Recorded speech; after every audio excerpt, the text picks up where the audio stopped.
This weekend, it was our turn to have a party. About once every month and a half, the six of us, three couples, used to get together in one of our houses. It was Anna's friend Sally and her husband Carl, our neighbor Jackie and her current husband Trent. Sometimes there were others, but that was the main group. We were all in our 20s, and none of us had children. We could not. Sally and Carl didn't want anything. Trent had 2 children from his first marriage, but they lived with his ex. He desperately wanted custody of them. There was food, drinks, and we usually had a theme. Sometimes it was a simple chase, cards, a sporting event on TV, and when we met at Trent's house, we would swim in his pool, weather permitting. The girls, especially Sally and my Anna, organized these parties, calling each other a little to make sure we could get a critical mass together on a certain date. Anna loved to chat and gossip on the phone and enjoyed the organization.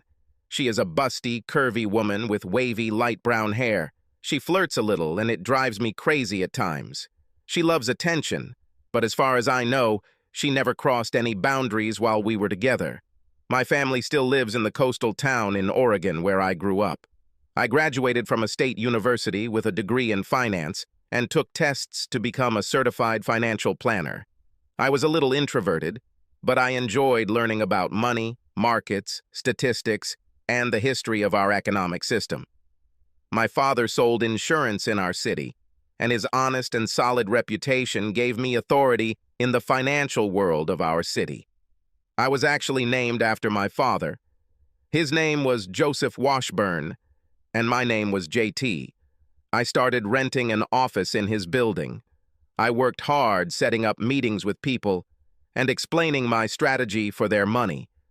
I told them that overall I wanted their money to grow steadily but conservatively. I was associated with one of the national companies and received a lot of financial data from them. I also spent some time doing my own research. It was something I really enjoyed. I was somewhat successful in my first year. My clients were making good, solid profits, and their portfolios were beating the market. I enjoyed sharing office space with my father, and many of his long-term clients became my clients. I made an effort to meet with my clients regularly, get to know them better, and enhance my personal customer service. They enjoyed and valued this contact. When I started my second year, one thing became clear.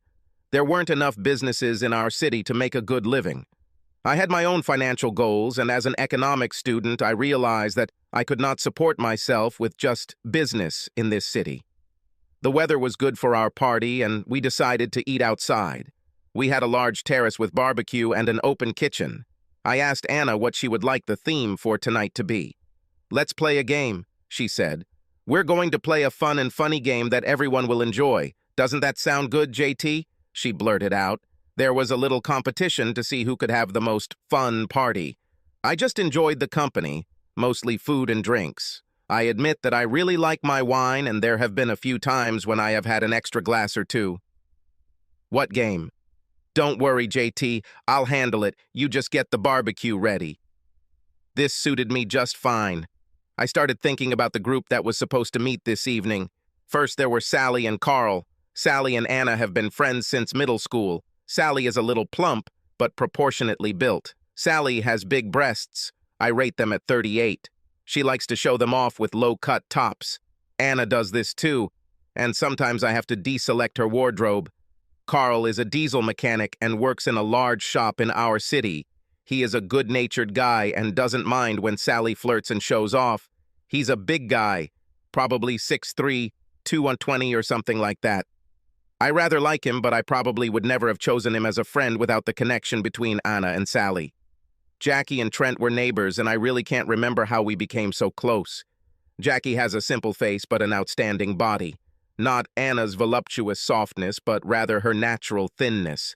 She's smart, and I find that out of the whole group, I have the most in common with her. Trent is a golfer. He is slim and approximately 5 feet 9 inches tall. There is a certain arrogance in Trent's demeanor. It put me off at first, but I learned to tolerate the guy. I'm not sure I trust him, but he's smart, funny, and lively at these parties. Just at that moment, I heard the doorbell ring, and guests were arriving. I decided to move my financial planning practice to the city. I joined a firm in the city, but also continued my practice in our coastal town. It was only a 2-hour drive between them. My plan was to be there a week a month. That week, I stayed with my parents and met with clients and potential clients. So far, everything has been going well. I roomed with a guy I went to college with, Julian Lee. Julian was an IT specialist and worked for one of the large banks. Julian was a very creative person, and I was surprised that he chose this career path. We had a 2-bedroom apartment in the trendy Maples neighborhood, close to the city center. I could walk to my office, and there were plenty of restaurants, bars, and boutiques within walking distance. It was definitely a young, modern, and hip area. It was in one of these bars that I met Anna. Anna worked at Luca's, a trendy restaurant and bar about 2 blocks from our apartment. I think it was the 3rd time Julian and I were there that I started talking to Anna. To me, she looked like a Playboy bunny. Sensual and beautiful. She always wore something that showed off her breasts and cleavage. Anna was tending bar, and we started talking, and she asked me all sorts of questions about my life, my career, my goals, and so on. To be honest, I was a little surprised that she paid so much attention to me. She was great, and I was a lackluster financial planner. In high school, I had a steady girlfriend, Gail Benson. Gail was attractive, smart, and fun to be around. We tried to make it work during college, but it was too difficult to do. I dated a few girls during college, but during those 4 years, I never had a steady girlfriend. The night we left, I almost asked Anna out on a date. I even got the impression that she wanted it. I was just a little worried that she would say no, and then we would have to find another bar. "Dude, she's hot," Julian said. "You like her. You should ask her out." "You think? And you better do it quickly, or someone will beat you to it." The next evening, I went to Luca's alone and made a date with Anna for Sunday evening, and so we met. I was a little scared. I had never been with such a beautiful girl, but she was showing that she liked me. It didn't take long before she gave me what I considered the ultimate sign: sex. Sex with Anna was like nothing I had ever experienced in my life before. I had several different sexual partners, including my high school friend Gail. In sex, you could say I was a student. Anna had a PhD. We did everything we could. She was completely relaxed. She taught me a lot. She did some things with me, and we did a lot of things together. She has beautiful breasts, a beautiful ass. She is not overweight, but her body is not too dense either. Soft, seductive, and completely feminine. From time to time, I wondered how she learned all these things. How experienced was she? I mean, I knew the answer. She was very experienced. But I avoided discussing sexual history. I was afraid it would be too painful. Any fear I felt about it was more than compensated for by my sexual satisfaction. Everyone was sitting on our back porch. We finished dinner and drank about 2 glasses during the evening. I think I've had my 3rd glass of red wine. I had a long discussion with Carl about how he hoped to get a position as manager of the diesel shop where he worked. He told me that the owner was strictly religious and asked me if I thought it would be a good strategy to attend his church in order to get along well with him. I said that if he was not involved in religion, it might seem insincere. He said he would have to think about it. As we sat and chatted lazily, Sally asked, "So Anna, what are our plans for tonight?" "Okay," Anna began. "Be open-minded, and this is just for fun. We're going to play Truth or Dare." I thought, oh no. But Carl, Sally, and Trent clapped and applauded to show their approval. I looked at Anna and she smiled, then quickly looked at Sally. Carl and Trent grinned. Jackie had a half smile and was the only one around me who wasn't particularly enthusiastic. It started off quite mildly, with a hint of sexual innuendo, nothing too risque. "Who is your favorite movie star? How old were you? When did you lose your virginity?" etc. And then it was Trent's turn to ask. He chose Anna, and she chose the challenge. "Anna, I suggest you take off either your shorts or your top." "Wait a minute," I said. "It's okay. I'm wearing underwear. It's like a swimsuit," said Anna. Anna loves attention, and there have been times when her behavior has come close to crossing the line. While I liked a confident sexuality that I considered only mine, I certainly did not want others to experience the slightest intimacy with Anna. She quickly took off her top and stood there in her lacy white bra. Her nipples protrude through the sheer fabric of her bra. The tops of her breasts trembled. She stood up proudly, and Trent and Carl whistled. Sally giggled. "Come on, girl." Anna liked everyone's attention. I was a little angry, but I kept my thoughts to myself.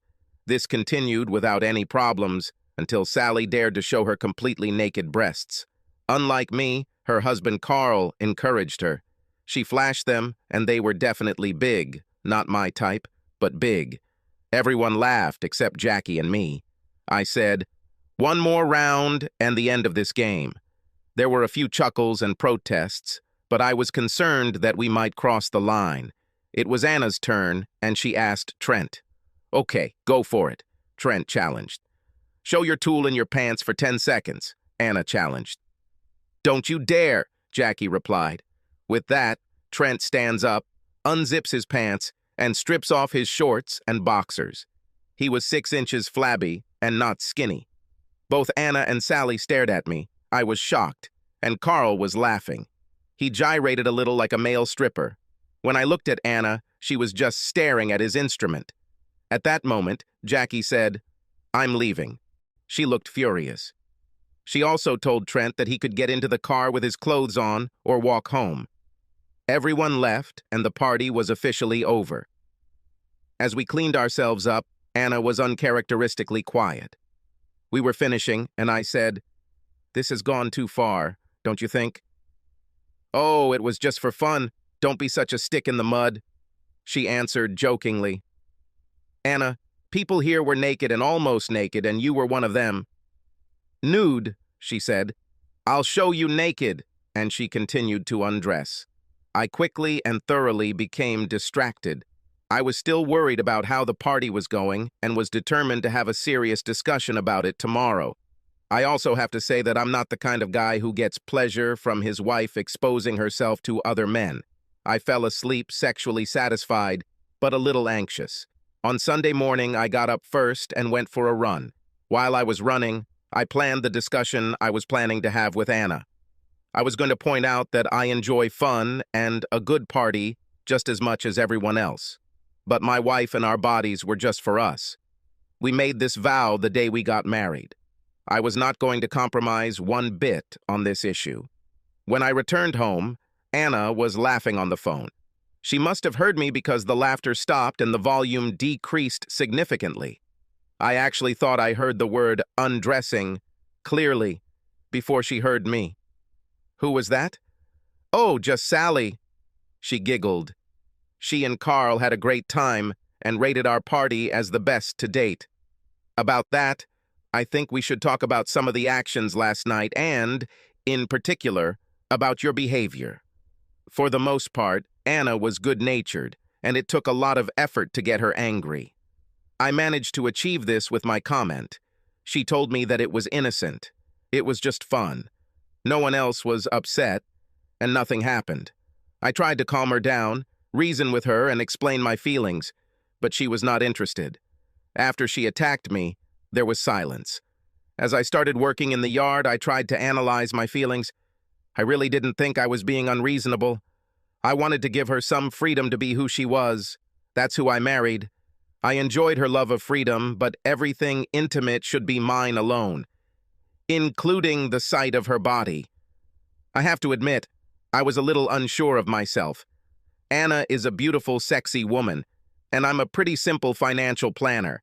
I know I look good and stay in good shape, but I also know that she gets hit on by all sorts of guys all the time.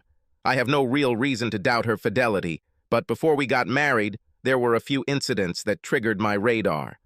At that time, we had been dating for almost 3 months and had sex almost all that time. I felt close to Anna. We had some good conversations, and I learned about her life. Her father left home, leaving her mother and older sister. Anna craved male attention, and as soon as her body began to develop, she received it. I didn't want to delve into her sexual history, but it occurred to me that by the time she was 16, her virginity was long gone.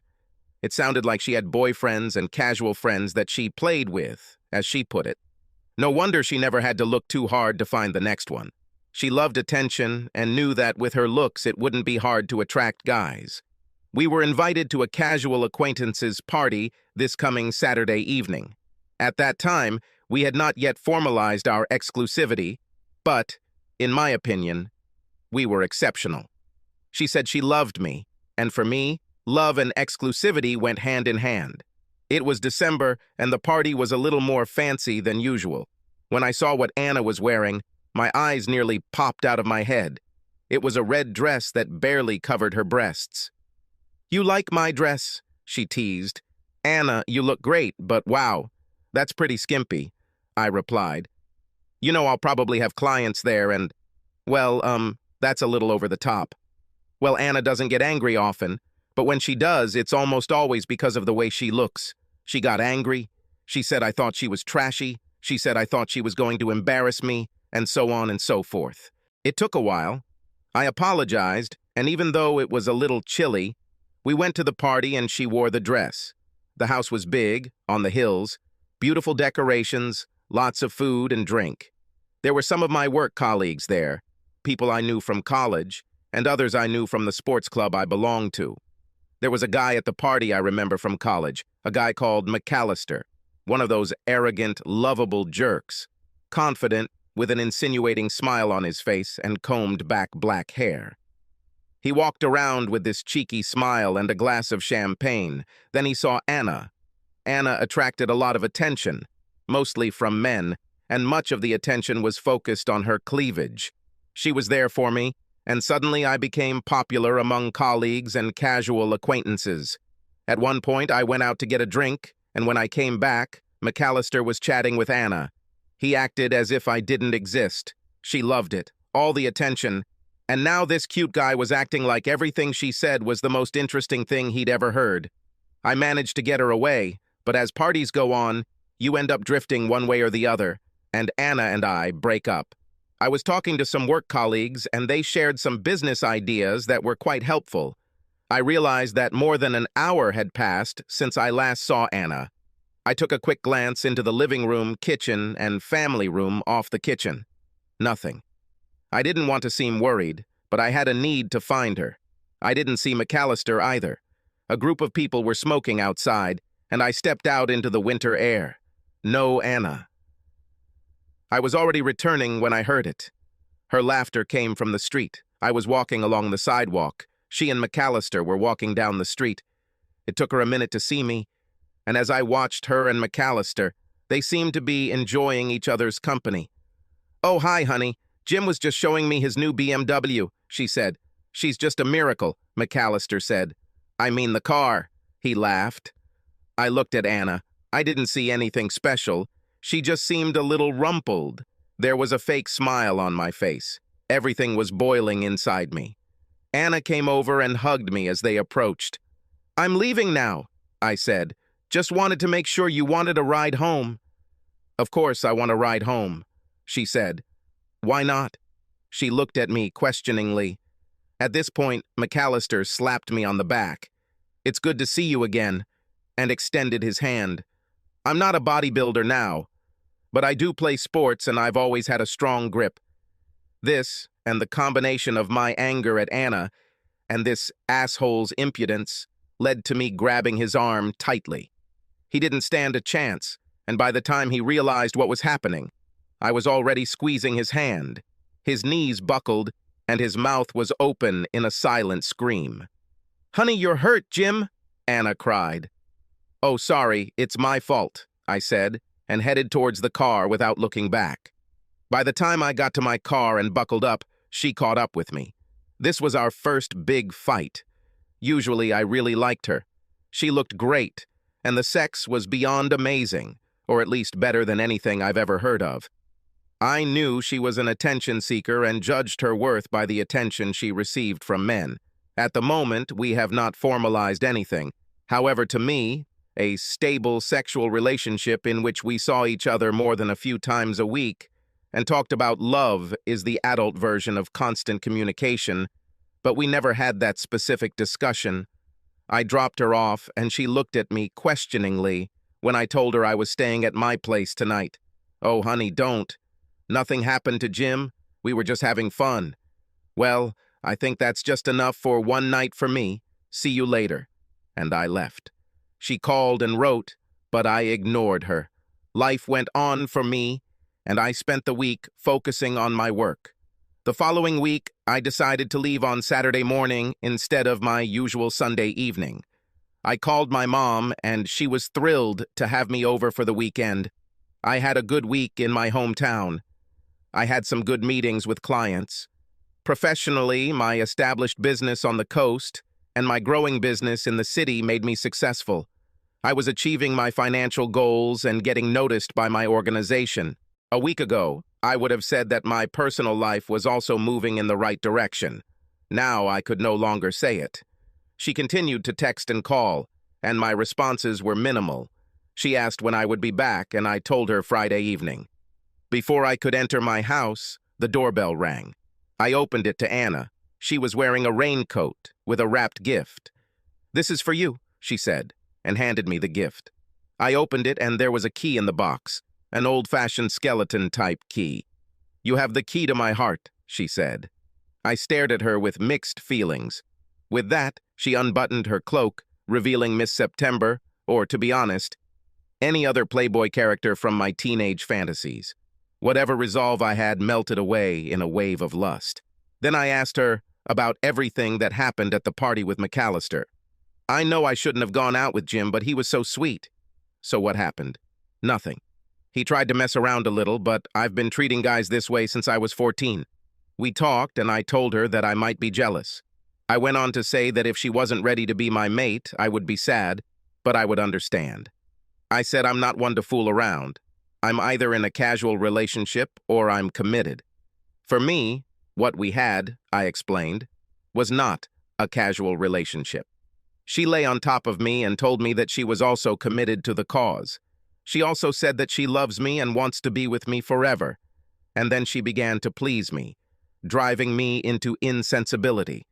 As I may have said, Anna doesn't hold a grudge, and the week after the Truth or Dare game party went by as usual. She was a sexy, loving woman, just the way I fell in love. I continued to watch, and nothing unusual happened. If anything, she was more attentive to me, and seemed to interact less with Sally, at least when I was around. One Saturday, I was working in my yard, and Trent happened to walk by. Not that unusual. He and Jackie live just a few blocks away. He stopped, and we began a rather long conversation about lawns, fertilizers, and gardening. I asked if he wanted something to drink, and we sat in the backyard to continue our conversation.